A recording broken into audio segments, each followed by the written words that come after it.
know, I know. Well, it's not for a lack of effort, that's for sure. Going through all that garbage, oh my. Yeah. So, all right, Kevin, so sunshine again out there today, but there's a little bit of a layer. A little bit. Let's go and show you how thick that layer was. Mike is underselling it. It was more than just a little layer. You can see on our time lapse this morning, we woke up and clouds going one way, the surface full of that valley haze, then the clouds start going another way, and then they flip the other way. It doesn't know what it wants to do. You think we're confused, it's confused. And the atmosphere, it's just a big bowl of soup, all swirling around above us. What we need is the high pressure to vacate and storms to come in.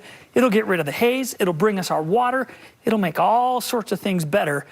Regrettably, yeah, that's not in our forecast. Look at this shot. Powder Mountain, they sent out the picture saying you don't need powder, groomers are okay too, and that shot, it goes to show. There's some pretty nice conditions out in our mountains. What a picture, Powder Mountain. Thanks for sending it in.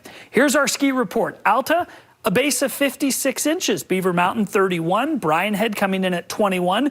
You can see generally a foot to 2 feet, a few spots over 3, but it's been a struggle. A lot of snowmaking has been going on and a lot of grooming to keep these runs operational. Some of the bigger canyons, Big and Little Cottonwood, did really well out of the early season snowfall, but they've been living on that for the last several weeks. So we definitely need a change. And let's cross our fingers that the new year will bring a new weather pattern that will hopefully help bring us the snow that we so desperately need and want.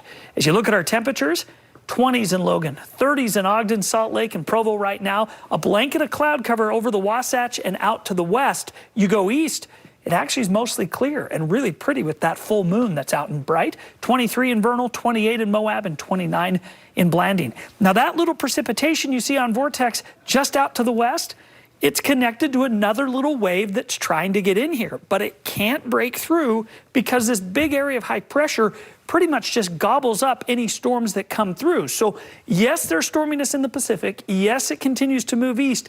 It just falls apart as it runs into that high. And as long as that high is there, every little wave that comes through just loses its intensity. It's like putting a brick wall and all those things that hit it run into the wall, but they don't go all the way through, and we surely don't get the full potential of the storms that are out there. They either go way south or they go way north or they crash in and fall apart. While the high looks like it goes east, it oscillates back to the west and it kind of stays put all the way through the new year. So tomorrow will look a lot like today. Partly cloudy skies, temperatures in the 50s over southern Utah, 40s over the southeastern corner. St. George 7-day.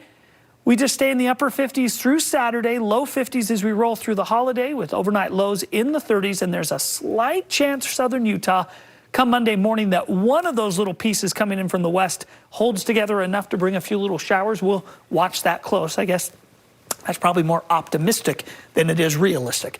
Your forecast in northern Utah, partly cloudy, still some patchy fog in the overnight. It burns off with the heat of the sun, and then all of a sudden we're in the 40s. St. George, Salt Lake goes to 42 tomorrow. Hazy conditions for the next several days. New Year's Day, 43, partly cloudy, and the new year starts like the old year ends, dry. Let's hope tomorrow we can add in a little bit of storminess for Thursday, Friday, and beyond, but right now it's looking really dry. Okay, cross our fingers. Yep. We'll hope. Thank you. You bet. All right, Sam, what do you got?